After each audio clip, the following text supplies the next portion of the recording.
Teman-teman yang dirahmati Allah Subhanahu wa taala, ketika kita menginginkan sesuatu kebaikan, Allah Subhanahu wa taala selalu menjadikan kebaikan itu tersimpan bersama dengan ujian. Allah Subhanahu wa taala membuat hukum atau cara di mana setiap kebaikan, setiap kebahagiaan, setiap kesenangan itu Allah simpan di balik ujian. Itu selalu seperti itu. Tidak ada satupun kebaikan yang Allah berikan tanpa Allah berikan sedikit ujian sebelum mendapatkan kebaikan itu. Itu nggak ada. Jadi nggak ada kebaikan yang Allah berikan dengan cara bersenang-senang, itu tidak ada. Dengan cara foya-foya, dengan cara have fun, dengan cara free, dengan cara tanpa ada jerih payah dan usaha, Allah tidak berikan kebaikan dengan cara itu. Kenapa? Karena kebaikan itu mahal dan sangat berharga. Dan sekaligus Allah juga menginginkan melihat siapa di antara hamba-hambanya yang serius untuk mencari kebaikan, siapa yang hanya berangan-angan. Dan Allah hanya memberikan kebaikan itu kepada orang-orang yang bersungguh-sungguh. Walladzina jahadu fina lanahdiyannahum subulana. Ini hal pertama yang coba kita belajar meyakini, bahwa kebaikan selalu Allah simpan di balik suatu kesulitan. Itu selalu kayak gitu. Sehingga ketika kita mendapatkan kesulitan, kita langsung aware bahwa oh, berarti Allah mau ngasih kebaikan nih setelah ini. Ketika kita mendapatkan satu ujian, kita langsung sadar, oh, berarti akan ada kebahagiaan setelah ini.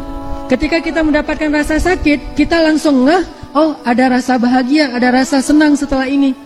Fa inna ma'al usri yusra, inna ma'al usri yusra. Sesungguhnya bersama kesulitan ada kemudahan.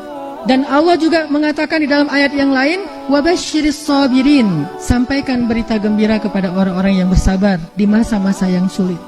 Makanya ini sebuah sunnatullah, hukum yang Allah buat dan tidak akan Allah ubah. Kalau kita ada istilahnya hukum alam ya, kalau kita ngelemparin sesuatu yang punya massa gitu, dia pasti akan jatuh ke bumi karena ada gaya gravitasi. Maka kita yakin ketika kita melempari batu, ini batu pasti akan jatuh ke tanah. Nggak mungkin batu itu ngapung di tengah udara gitu. Jadi kita yakin banget kalau kita ngelemparin batu, batunya bakalan jatuh ke tanah kan ya. Harusnya seyakin itulah kita bahwa di balik kesulitan pasti ada kemudahan. Kenapa? Karena sama-sama sunnatullah. Batu dilempar ke atas jatuh ke bawah itu sunnatullah. Bersama kesulitan ada kemudahan juga sunnatullah. Masalahnya kenapa kita yakinnya berubah? Terhadap batu yang jatuh ke tanah kita yakin banget, terhadap kesulitan di baliknya ada kemudahan, kita agak-agak ragu gitu, agak-agak galau gitu. Itulah yang menjadikan kita nggak pernah berani melewati ujian-ujian, nggak pernah berani untuk bersabar, nggak pernah teguh dalam masalah ataupun rasa sakit. Kenapa? Karena kita masih ragu bahwa di balik rasa sakit, di balik kesulitan ini, sebetulnya pasti Allah janjikan suatu kemudahan dan kebaikan. Makanya para ulama mengatakan gini, seandainya kita faham apa di balik suatu kesulitan, maka kita akan menerima kesulitan itu seperti menerima hadiah. Artinya dia tahu bahwa di balik ujian, di balik kesulitan, di balik kesengsaraan, di balik musibah, selalu ada berita gembira, wabasyiris sabirin.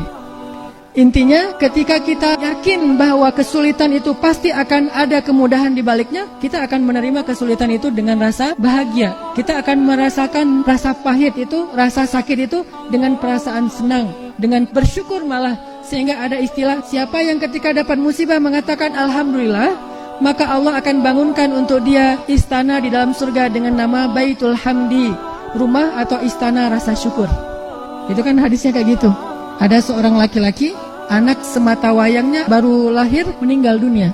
Lalu Allah bertanya kepada malaikat, wahai malaikat, siapa yang meninggal? Seorang bayi ya Allah, kata malaikat, dan Allah lebih tahu jawabannya. Kemudian Allah bertanya, apakah itu satu-satunya anak yang dimiliki oleh ayahnya? Kata malaikat, ya Allah, satu-satunya putra ayahnya. Apakah ayahnya sangat mencintainya? Ya Allah, dia sangat mencintai putra ini.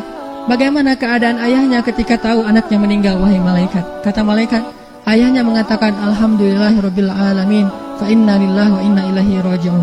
Wahai malaikat, benarkah dia mengatakan demikian? Benar ya Allah. Wahai malaikat, saksikanlah, sesungguhnya aku sediakan untuk dia istana di dalam surga dengan nama Baitul Hamdi, istana rasa syukur. Kok bisa? Karena dia tahu betul di balik musibah itu pasti ada kebaikan-kebaikan yang Allah ingin berikan. Jadi dia bukan mensyukuri musibah, mensyukuri nikmat yang datangnya setelah musibah walaupun belum dia dapatkan. Ini saking yakinnya nih. Makanya untuk mensyukuri kebaikan yang ada di balik ujian, dia bilang lebih dulu alhamdulillah, baru innalillahi wa inna ilaihi raji'un. Jadi ketika kita yakin bahwa ketika ada masalah, kita nggak ngelihat masalahnya doang, tapi kita ngelihat nih masalah nih adalah jembatan buat saya nyebrang. Nyebrang kemana?